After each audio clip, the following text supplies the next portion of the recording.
થોડા દિવસથી સોશિયલ મીડિયામાં અને ન્યૂઝમાં આપણે એક ચર્ચા જોઈએ છે. અને ચર્ચા એ છે કે અમુક શિક્ષકો છે એ પોતે ચાલુ નોકરીએ વિદેશ જતા રહ્યા છે અને તેમ છતાં પણ એમની નોકરી ચાલુ બોલે છે, એમને એમનો પગાર મળી રહ્યો છે. અને એટલે શિક્ષકો છે ક્યાંક ને ક્યાંક પોતાની ફરજ ભૂલી જતા હોય એવું લાગી રહ્યું છે. અને એમ તો કહેવાય છે ને કે શિક્ષક કભી સાધારણ નહીં હોતા, પ્રલય और નિર્માણ उसकी गोद में पलते हैं. જ્યારે આ વાત કરવામાં આવે છે ને ત્યારે એક બાજુ આવા શિક્ષકો છે કે જે પોતાની ફરજ ભૂલી જાય છે, પોતે જેના માટે શિક્ષક બન્યા હોય છે એ શું છે એ પણ એમને યાદ રહેતું નથી. ત્યારે આજે તમને એવા શિક્ષકને મળાવા છે કે જેના ઉપર તમને માન ઉપજશે. અમરેલીના વ્યક્તિ જેનું નામ છે રાઘવ કટાકિયા. લોકો એમને રઘુ રમકડાના નામથી ઓળખે છે, કારણ કે એક એવા શિક્ષક છે કે એના હાથમાં તમે કોઈ પણ વસ્તુ જો આપી દેશો ને તો એનું રમકડું બનાવી દેશે. એના બાળકો સાથે એનો જે વ્યવહાર છે ને એટલો પ્રેમ ભર્યો. એવી સાદી વસ્તુઓથી એ જેટલા પણ જટિલ પ્રશ્નો છે બાળકોના એના જવાબ આપે છે.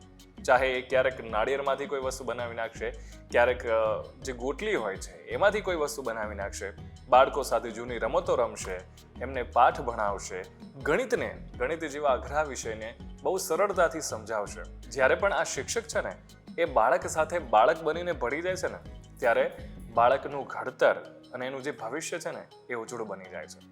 સાદી વાતોમાં એવી ગૂઢ રહસ્ય સાથે એ વાતો એટલું સરળતાથી સમજાવી દે છે ને કે બાળકોને એ જે પ્રશ્નો છે એ ઉકેલ છે એ લાંબા સમય સુધી યાદ રહે છે.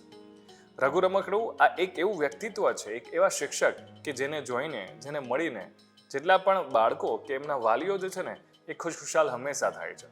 કારણ કે સરળ ભાષામાં અને આપણી જ જે એક બોલી છે એ બોલીમાં બાળકોને શિક્ષણ કેવી રીતે પૂરું પાડવું, કેવી રીતે સમજાવવું, એ બધા જ વિષય ઊંડું જ્ઞાન ધરાવે છે. અને બાળક સાથે બાળક બની જાય અને જે રીતે એમનું ઘડતર કરે છે ને આવા શિક્ષકો પણ આજે પણ આ સમયમાં પણ આપણી વચ્ચે છે. ત્યારે રઘુ રમકડું એટલે કે રઘુ કટાકિયા સર જે છે એમને સલામ છે, જે મુજબ એ બાળકોના ભવિષ્યનું ઘડતર કરે છે. આવનારી પેઢી માટે આ એક દાખલો, એ ઉત્તમ ઉદાહરણ છે કે શિક્ષક કભી સાધારણ નહીં હોતા. તમારું આ મુદ્દે શું કહેવું છે કોમેન્ટ કરીને અમને ચોક્કસથી જણાવજો. Keep watching vibes of India.